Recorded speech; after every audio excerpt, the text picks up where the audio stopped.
Hey, it's Rod Yates here. Welcome to another episode of Humans of Music, a Jaxsta podcast. Each episode, I talk to a music creator or industry professional about their life and career, the ups and downs of their journey, and the lessons they've learned along the way.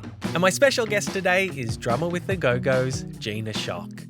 Now, it's been a pretty big couple of weeks for Gina because on October 30th, the Go-Go's were inducted into the Rock and Roll Hall of Fame. Finally. When they released their 1981 debut album Beauty and the Beat, they became the first all-female band who wrote their own songs and played their own instruments to ever reach number one on the Billboard charts. But that's just one of dozens of incredible accomplishments from across the course of their career.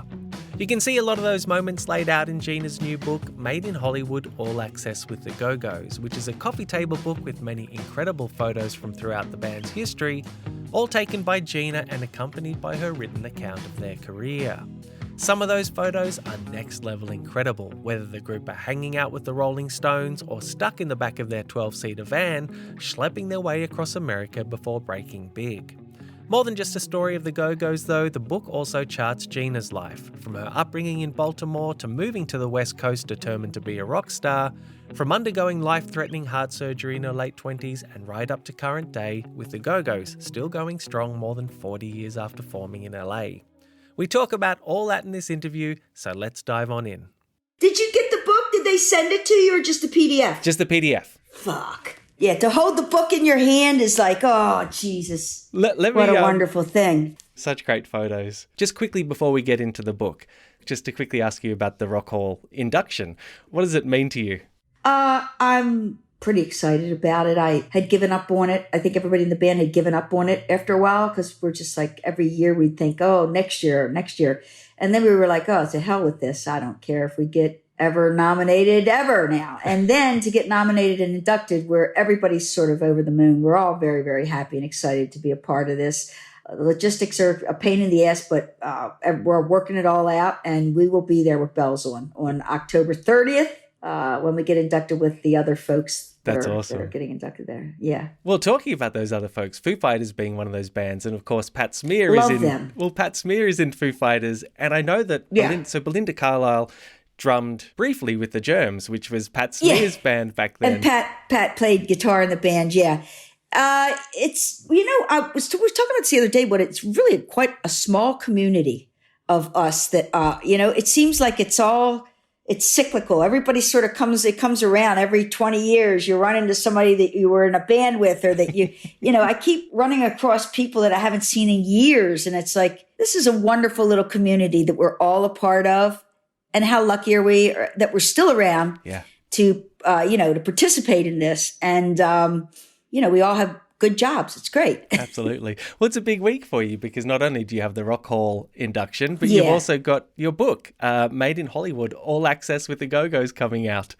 What does it mean to you to have this, this piece of history documented now? Because it's your story in words and photos. Yes, it is a piece of history, of my history of the band through my eyes, my perspective. And, well, I'm extremely pleased with the way it all came out. It looks good. I wrote every word. It's in my voice. Anybody who knows me or, even if you hear an interview, you're going to know it's me. Yeah. And I hadn't planned on there being any words in this. I just wanted it to be like a Go-Go's coffee table art book. And then it was brought up from my book publisher, Hachette, that they're like, what about writing some stuff about.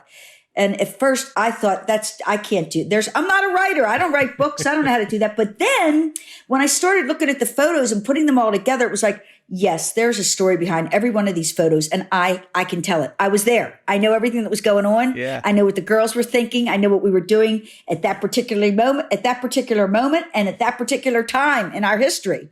So I'm a pretty decent source to get the right info, what I can remember. I remember, I'd call girls up and ask, do you remember about this? And most of us are just sort of, gee, I don't remember that. But I had little tidbits of information coming in from all over. I think I got it pretty right. Okay. So you carried a camera everywhere back in those days. Is that right? That's how you have all these photos? Yeah, I was into photography. It spoke to me as music does, as film does. And I even as a kid, I liked to take photographs, and I, had an Instamatic. Even driving across country from Baltimore to LA when I first moved across, in 79, I had an Instamatic taking photographs. And then, of course, when I made a little money, I got myself a nice 35 millimeter Canon and continued. And I just was snapping shots all the time, wherever we were on tour and, backstage, whatever was going on. I was usually snapping shots of what was happening and getting the girls to do goofy stuff. And They were perfect subjects. They did everything I asked.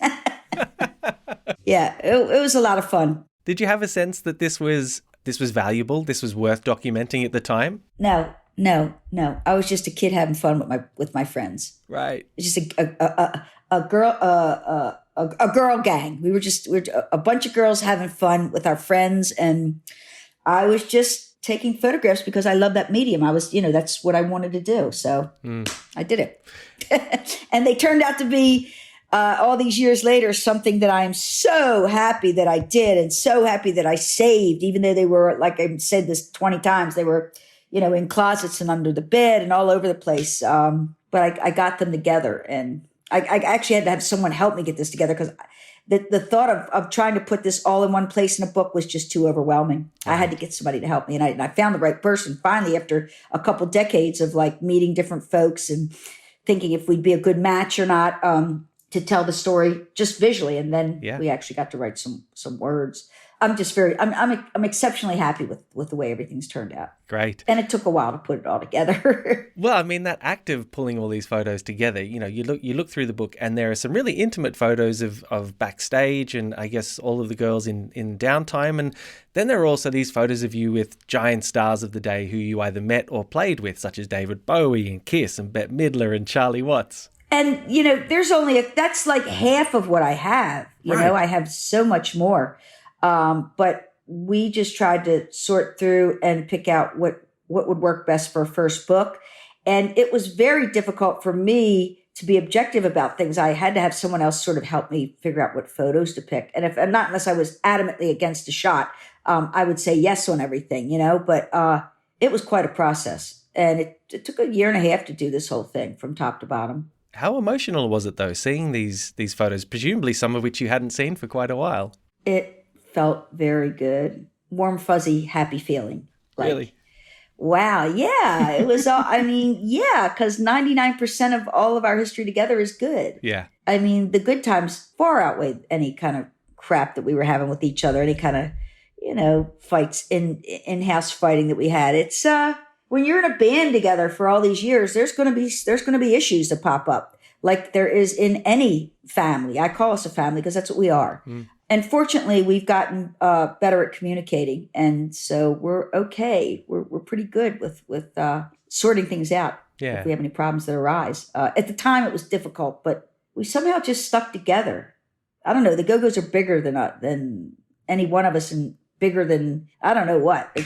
They loom large in my life, and I think in the other girls and the other 4 girls. Absolutely. It's been the biggest part of our lives growing up. We all grew up together. Yeah. Yeah. You start the book. I mean, it's really, as much as it is a story about the Go-Go's, it's also a story about your journey into the Go-Go's and starting all the way back in growing up in Baltimore. And you write in the book that you grew up with your ear glued to a transistor radio. What were you listening to on the transistor radio? Well, I had my own albums that I would listen to, whatever was a Zeppelin or the Who, and I was of course listening to that on my stereo, but on the transistor radio, I was listening to whatever was happening at that time. It was AM radio. And, I remember calling in songs that I wanted to hear, and I'd have to sit up all night and wait for them to finally be played. They play a song at 2 a.m. I'm hiding the transistor radio underneath the blanket so my parents can't hear. But yeah, that really happens. Right. It did happen because I was everything I did was music. It was all about music for me. Yeah. Every minute of the day, if I wasn't in school, I was listening to music, listening to my favorite songs. It's how I taught myself to play drums. Coming home from school every day, putting headphones on and playing with my favorite records.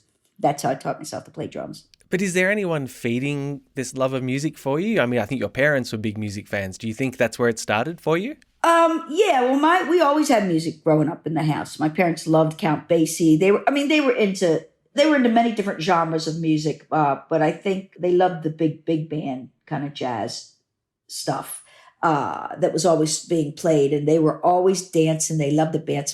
Dance, and my brother and I would be so embarrassed when they dance in front of company, you know.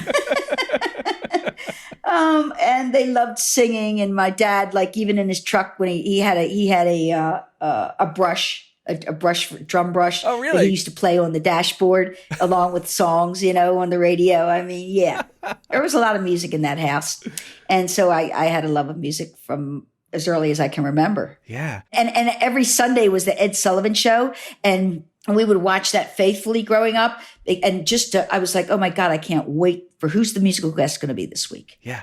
Because back then it was everybody. It was the Beatles. It was the Stones. It was, you know, the Doors. Everybody that was happening was on the Ed Sullivan Show. So it was a big deal. The Yardbirds. I really loved British music. I was really into British music. Okay. Well, that makes one of, the first show that you ever went to so monumental, well, even more monumental, because you write in the book, Led Zeppelin and The Who in 1969 at the age of 11. Yeah. What are your memories of that night? Not a lot, except that it changed my life. I remember being in awe of what I was seeing, and I certainly didn't have the vocabulary to express it at the time, but it was monumental in my life. That cemented what I wanted to do. You know, I was sort of feeling around. I loved music. I wasn't sure what my place was going to be, but after seeing those two performances, I knew that I wanted to be on that stage. I didn't know exactly where I would be, if I wanted to be a singer or guitarist, bass player, drummer, whatever. So that's how I started, the process of trying out different instruments until I found what I was most comfortable with, and that was drums. I started playing drums. I didn't have to think about it. I knew I'd never have to take a lesson. Yeah. And I'd taken guitar lessons for a little bit. And I just didn't, you're a kid, you're like 11, 12, 13. You don't have patience for that. Or I didn't anyway. I was kind of wild. And so I sat at the drums and it was like, yeah, this makes sense. And this is easy for me. Yeah. So was it a case of leaving that show and then starting guitar and bass before getting to drums? Like, was it literally that show and then you started trying to... Then I started looking to buy instruments. Right. I want to be a rock star, man. And was there ever any other option for you? Did your life change in terms of like school went out the window? It was rock and roll for me. Everything went out the window. It all went out the window. It was all about music. Every penny I got from my allowance every week was spent on what I say in the book, my music education, because it was. I was spending every dime on tickets for concerts, getting any sort of Rolling Stone or Cream magazine, anything. Buying all British imports, but whatever. My money was all going into music. Yeah. Did you have friends with similar interests, or were you by yourself in that regard? No, I was by myself in that respect. Absolutely. Right. Nobody was playing in my neighborhood. Nobody, even in school. They didn't get it. I remember when I was in high school bringing records in and playing them for my friends, but they weren't into it like I was. Wow. And so, because it's interesting, because sometimes, you might have a role model or you might have someone else to I guess keep encouraging you, but you didn't have that. It was just pure self-focus and self-determination. It absolutely was. And every concert that I saw cemented it more and more. This is what I got to be doing when I grow up. This has to happen. I've got to make this happen somehow. There was nothing else that touched me in the way that music did. It moved me. It spoke to my soul, to the person that I was and am now. It's still, I love music. I mean, everybody loves music, but it was just, I was a little overboard with it, and I had to follow. Yeah. Yeah, I had to, and fortunately my parents allowed me to do that, to follow my dream, and I did. And wow, it worked out. Crazy as it sounded, leaving Baltimore, telling everybody I'm going to be a rock star the next time you see me, it did happen. It's crazy, man. I think you write about that in the book. Your last words to your mum when you left Baltimore for the West Coast in 1979. The next time you see me, I'm going to be a rock star. You had complete faith in that, did you? I firmly believed that. Yeah. But that's when you're a kid that age, it's the folly of youth. When you're a kid that age, anything's possible. And you know what? I'm still a kid, and I still believe that. Nice. I don't know. It's because it happened to me, you know. I can only go from my experience and tell the truth of what my journey has been. And so that's what we're talking about right now. I mean, I'm just a kid that grew up most folks that are famous now, that are musicians or actors or whatever field it may be that they've been successful in, they all come from somewhere, you know, and I'm just another one of those kids. Yeah. That, you know, that came from Baltimore. And I just worked hard, and I had a very clear cut vision of what I wanted to do at a very young age. So I just worked and tried to put myself in the right position at the right time, because nobody knows timing is, you know, nobody can figure that out. Or else everybody that tries to get into the music business would be selling millions and millions of records. No, nobody, you know, you give it your shot when it's time for you. And it all worked out. Yeah. It worked out meeting the band when I met them. All the negative press we got in the beginning of the band because we weren't the best. We were a little, you know, we weren't all great musicians, put it that way. But we did love what we were doing, and we were having fun. You know, when you're on your own, it's one thing. When you're in a group with people, you have a lot more power, and you're backing each other up, and you're more of a force to be dealt with. And that's what we were and are. We back each other up. You're a gang. Is that how it felt and feels? We're a girl gang. Yeah. Before we talk about moving to the West Coast and meeting the Go-Go's, I just wanted to ask you very quickly about one other experience you had back east, and that was playing with Edie and the Eggs, which featured Edith Massey, who was at that point had starred in some John Waters films, and I think you were about 21 at this point. And that seems to be perhaps a step up for you in terms of you actually did some touring and you flew to LA. Do you want to hear something nuts? I was in LA. I just got back last night, and I went to get my morning coffee at a place called Bristol Farms, and I was with my writing partner, and we had to go work that day. So we also decided to let's get a sandwich, a panini or something. So I'm waiting at the counter, and I'm watching somebody cutting this turkey. And I was like, Steve, I think that looks really good. Let's get that. And there's a man standing next to me, and I wasn't paying any attention to him. And I hear this voice, and I turned to him, and it was John Waters. And I was like, John?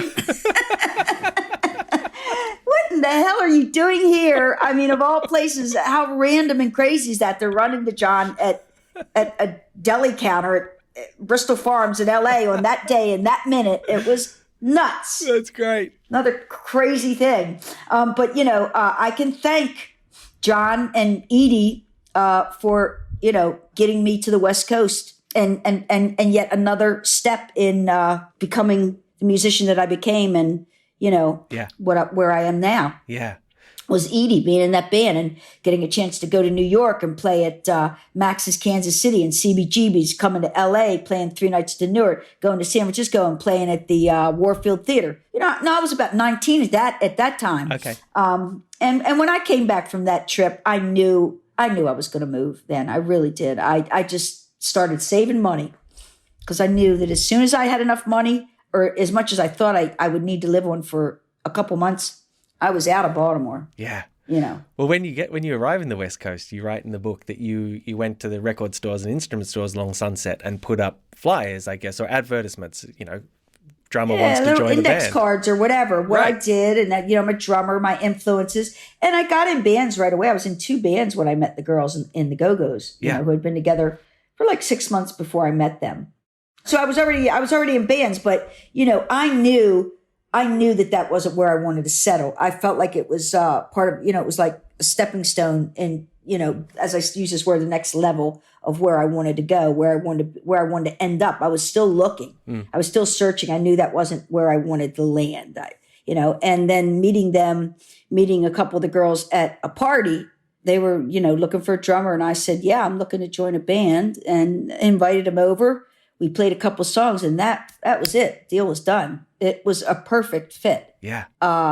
You know, we all had much in common, and, you know, our politics, everything. I mean, yeah, it was a perfect fit. And I knew that I could inject some seriousness into what they were doing, and they could inject a playful approach, because I was way too serious at that age about music and about everything being perfect, you know? Right. And I needed to lighten up, and I did learn that from them about, you know, let's have some fun on stage. Stop being so serious, you know.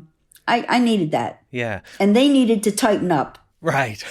Well, Kathy writes, Kathy writes in your book that I think her exact quote is, Gina whipped the potential of the band into straight up contenders. And that's the role you played in those early days. Is that Kathy's fair? very generous. She's very generous in that. She's so sweet. When I read the foreword, I was like almost in tears. It was so kind. Yeah. But I kind of grew up that way. I'm a worker. Most drummers are. I like to be busy all the time. I like to spend the extra hours to make it perfect. Or in my mind anyway. Sure. It's the best that it can be. Yeah. And the band, they get fed up with me. And I don't blame them. Because I always want to over practice and they don't want to waste time. How many times are we going to play these songs over and over? But it's, to me, yeah, we played them thousands of times. But when we get together, we still have to get tight. You know what I mean? We still got to make this a really tight fit. Yeah. And that takes a little bit of playing together. Absolutely. And also you want to maybe work on arrangements, change things up a little, maybe add a couple new songs, change the set around. So there's definitely some time that needs to be spent when you're rehearsing, no doubt. Yeah. Just quickly about those flyers that you put up. You write in the book that all the people who got in touch with you, they were all men. So then that idea then of then being taken to see the Go-Go's before you joined the band and seeing these kick-ass women on stage playing, what was that? Do you remember that moment? Was it a revelation to you? Well, see, that was like but the Go-Go's were a part of the punk scene that was happening. And the bands that I were playing in were more like new wave, kind of more new wave pop. I was absolutely drawn to the punk scene. I just came in as a musician. I just wanted to fit in somewhere that was going to speak to me, and touch me and make me want to really be a part of it. And I knew right away, and when I saw them all on stage having such a great time, I was like, this is great. I want to be a part of that. Nice. And they were so outrageous. They looked like little baby dolls with this like vicious looking makeup on and, trying to be really tough. It was great. It was a sight to see.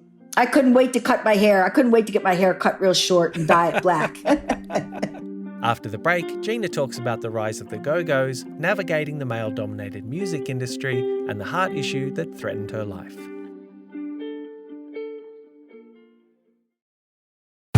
Welcome back to Humans of Music and my interview with Gina Schock.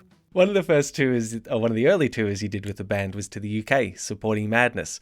And you write about, you had to put up with being spat on stage and abused. And what did that teach you about playing live, though? Did that give you a resolve? Well, yeah, it toughened us up. And, it all adds up into making you become more of what a professional is. And that is probably, someone that can step on stage and handle whatever's going to happen.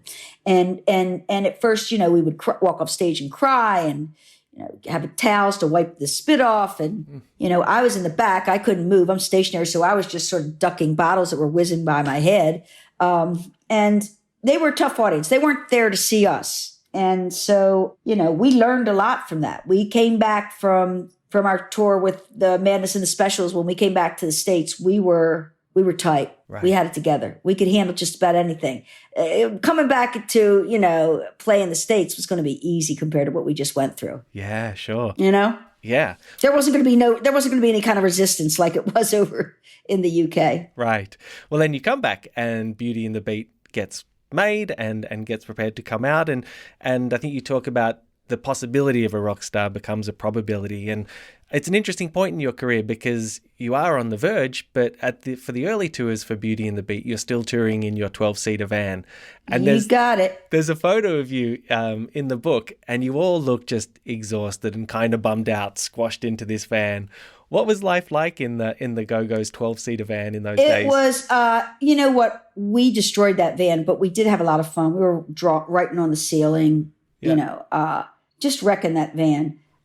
We loved it and we hated it. We were having a lot of fun, but it was kind of miserable to be all stuck in there, driving from city to city all over the United States.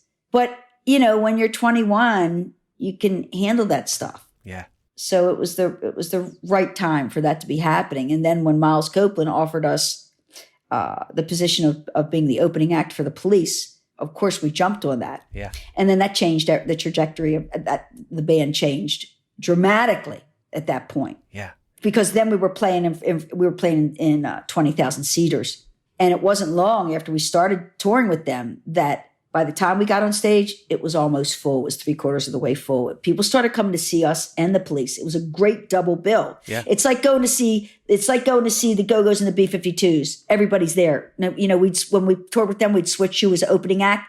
You're going to be there from the beginning because you're going to see something great, over the next 4 hours that you're there. Do you remember? Or 3 hours, however long. Do you remember the excitement of that? That must be an incredibly exciting period, knowing that people are turning up for you. Not long after joining the band. It was because we were watching it happen. It was our band. It was like the Go-Go's I think we're going to really make it, you guys. I think this is really happening. And, and we're on tour with the Police and our record goes to number one. Yeah. We do Saturday Night Live, record goes to number one. I mean, it was crazy times and everything was happening really fast. And we might have had a moment or two to take it all in. But for the most part, so much was going on that it was like a hamster on a wheel. We just kept going and going and going and going. Right. And only in retrospect can I have such great appreciation. At the time, I couldn't take it all in really. Mm. There were moments when you had realizations of what was going on, but for the most part, nah. Yeah.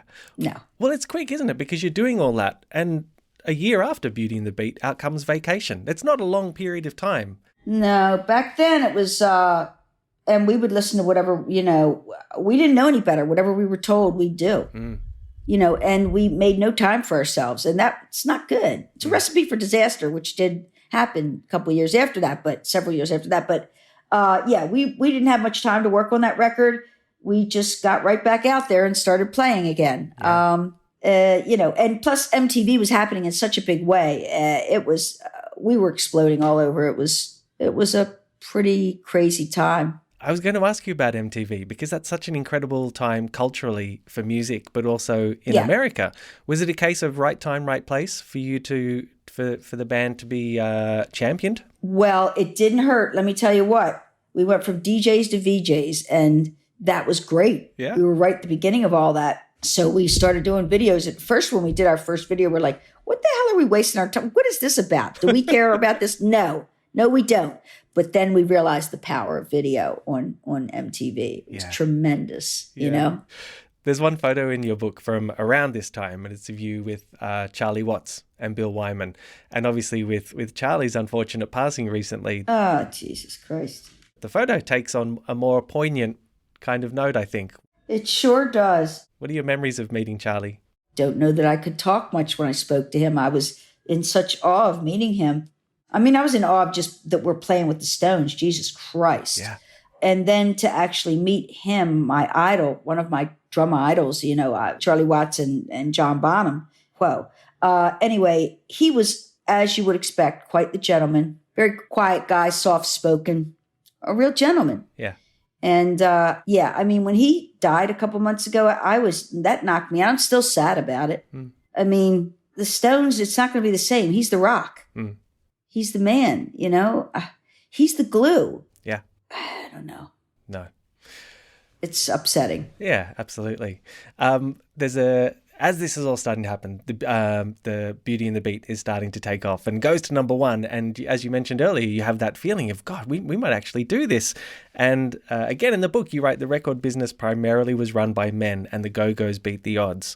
What are there some you must have faced big obstacles? Yeah, no, we heard no quite a bit. No, we don't have anything that's ever been really successful. No, not all girls. No, From record companies? From all the record labels. Nobody wanted to sign us. No one would sign us. They wouldn't touch us. We would get offered like EP deals. Remember EP deals, extended play. There were just like 3 songs on a 12-inch record. Yeah.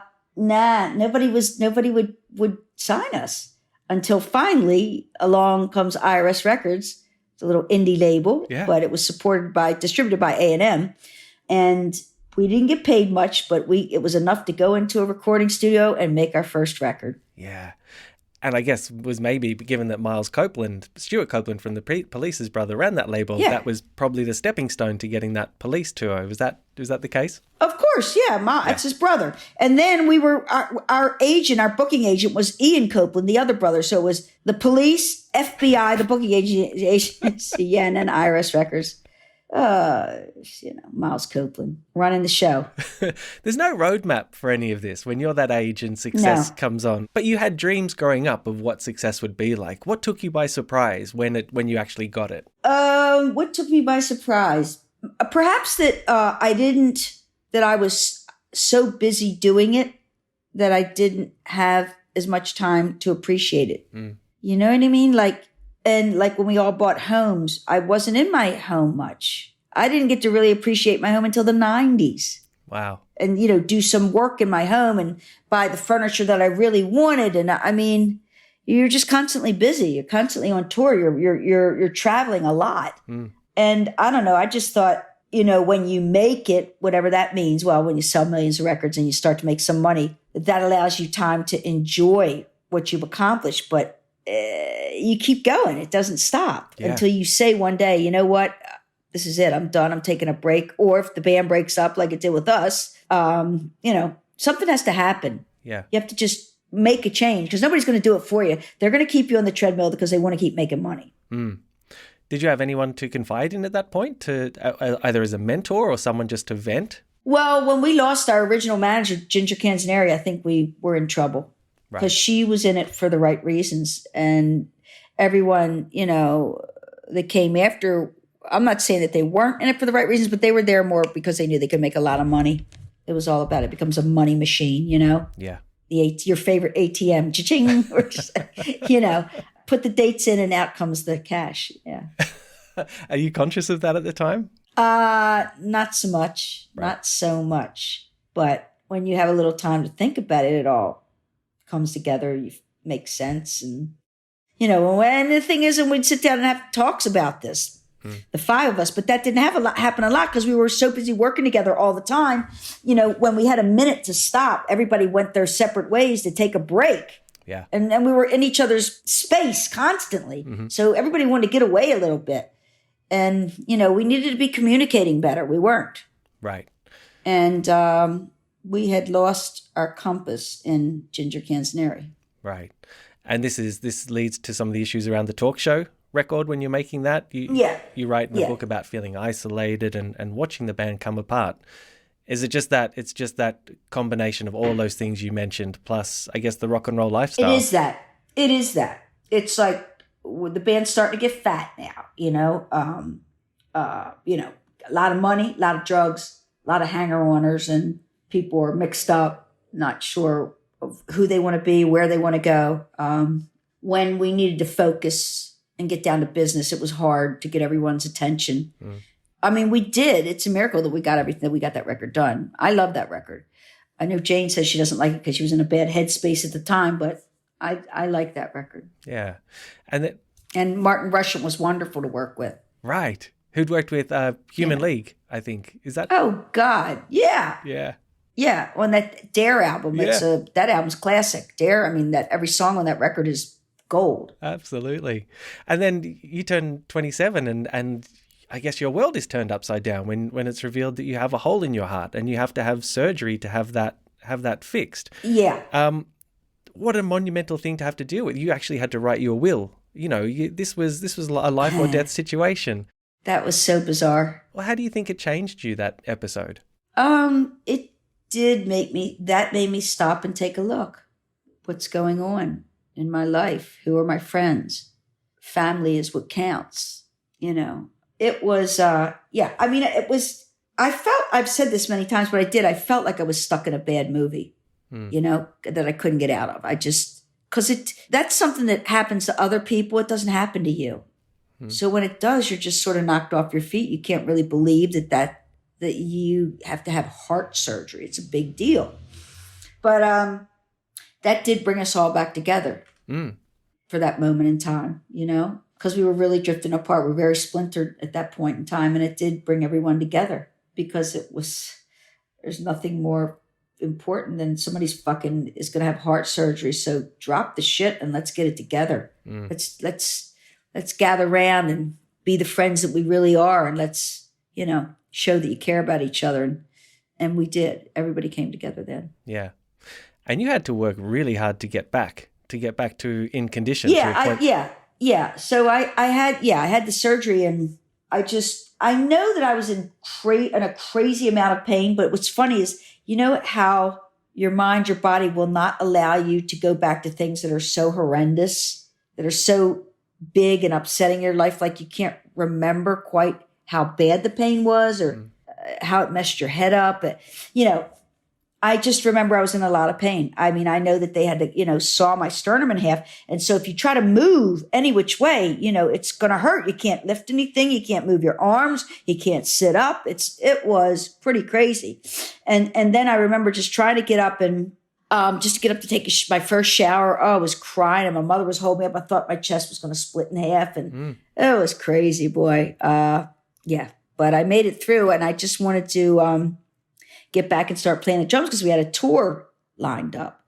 So I really did have to get it together. And I wanted to be able to get up and get out of bed and walk around and start have my normal life back together and sit down and start playing drums because I loved doing that. So, that was tough. Yeah. And that tour you mentioned, was that the one with In Excess supporting you?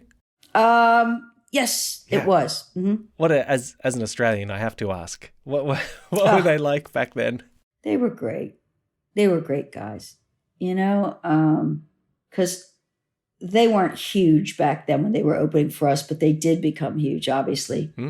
And most of my memories go back to Michael because that's who I would talk with the most. And I don't know, I really liked Michael a whole lot. He had a good heart and a beautiful soul. That guy was very special. He cared about everything. And I think maybe that's what got to him. I don't know. Yeah. He was affected. This is just what I think, but he was affected by every single thing around him in a very deep way, in a very visceral way. And maybe that's what got to him after years of being in this business and seeing a lot of people go down and, friendships out the window and relationships that don't last and all that sort of stuff. But he was a kind, wonderful guy. I loved him. Yeah. A great guy. Nice. There was one more show I wanted to ask you about, which is the Rock in Rio show, playing in front of 250,000 people.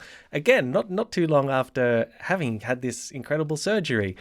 What does it sound like to have 250,000 people screaming for you? Can you remember? What's weird is it's sort of that whole thing, because it's so big, is a little alienating. It's like you feel like the people out front look like a bunch of ants. It was really bizarre. Mm-hmm.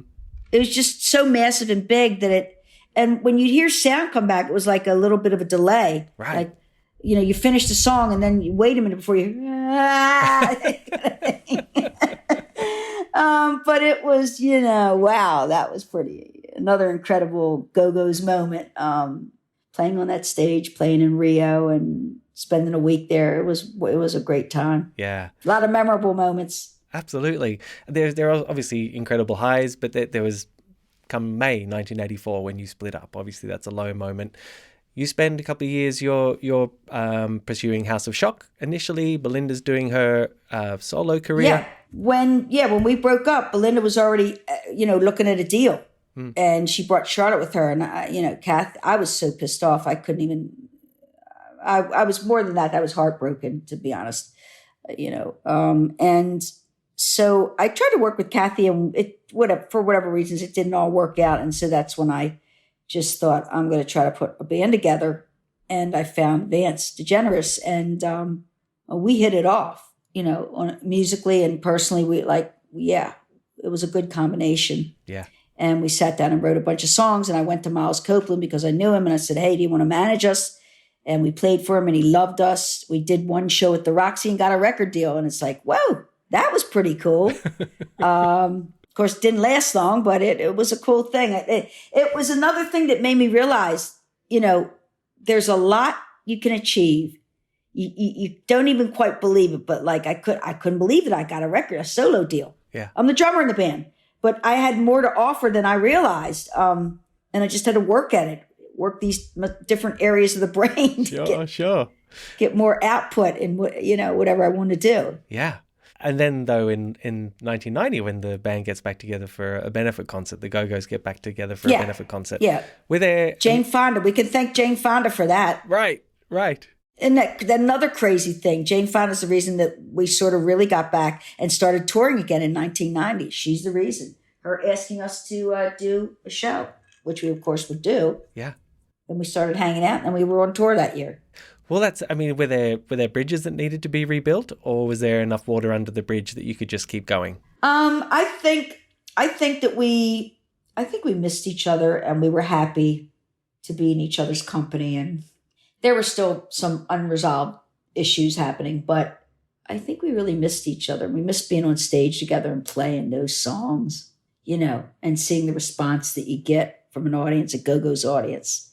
Yeah. Yeah. We missed it. And presumably you had learned enough lessons to keep the band together for many years after that point. You knew what worked. Well, it was a slow process, but I think we're in a good place now. It's as good as it's going to get. Yeah. This is as good as it gets. We've stayed all these years we've been together, and it's just an amazing journey because things just keep happening. Things keep rolling in, and I can't believe it. Yeah. But I'm very grateful. That's all. I'm very grateful. And happy to put the work in, the time, Yeah. Because I like staying busy. I don't like sitting around. Yeah. Well, which I guess brings us back to the book. And so you mentioned earlier that these photos were for this volume. Do you think there'll be a second collection of photos, Go-Go photos? Well, I don't know. I guess we'd have to see how this book does. I hope it does well. Everybody that's seen it so far has been kind of knocked out, and that's making me feel really good. But I do have enough to do another book. So, okay. We'll just see. Okay. I can't wait the girls in the band haven't even seen the book yet. Oh, really? No. I think they're going to get things sent to them like in this next week. Okay. So I'm hoping that they all love it because I love it. Gina, just before we finish up, Jaxsta is all about giving credit where credit is due. Are there people you give credit to for helping you get where you are today? The universe. Everything that I've experienced through my entire life has made me the person that I am now. And I feel pretty good about myself. I feel I want to keep growing and learning and taking things in to make myself a better person, but I just thank everybody that's ever been around me and this fucking gorgeous planet that we live on, and my wonderful parents and my wonderful bandmates and my good friends. And it's big. The list is so big, Which is fine. It's wonderful. And there's still more to achieve? Yes, there is. And hopefully we'll have some more things that'll be happening next year. Oh. We're working on some stuff. We shall see. That sounds exciting. It is. I can't believe it. The wheel's still turning. We're still here. Fantastic. Crazy. Nice. Gina, thanks so much for your time. It's been so great to talk to you. Oh my God, you were such a pleasure to talk with. You asked really, you're good at what you do, obviously. Thank you but it was really a pleasure speaking with you. And that's it for another episode of Humans of Music. A big thanks to Gina for her time, and thank you for listening. Just a reminder that Gina's new book, Made in Hollywood, All Access with the Go-Go's, is out now. If you have any feedback on the show or suggestions on who you'd like me to interview, or even if you just want to say hello, please drop me a line at humansofmusic@jaxsta.com. That's humansofmusic, one word, at Jaxsta, JAXSTA.com. This episode was mixed by Lachlan Mitchell from Parliament Studios in Annandale, and the incidental music and theme song were written and performed by Sam Lockwood. Please remember to subscribe to the Humans of Music podcast so you never miss an episode, or even better, share it amongst your friends and rate and review it. And remember, next time you need to know who wrote a song, who produced a song, who engineered it, who played on it, who sang on it, who did anything on it, head to jaxsta.com for all your official music credit information. Until the next episode of Humans of Music, I'm Rod Yates. Thanks for listening.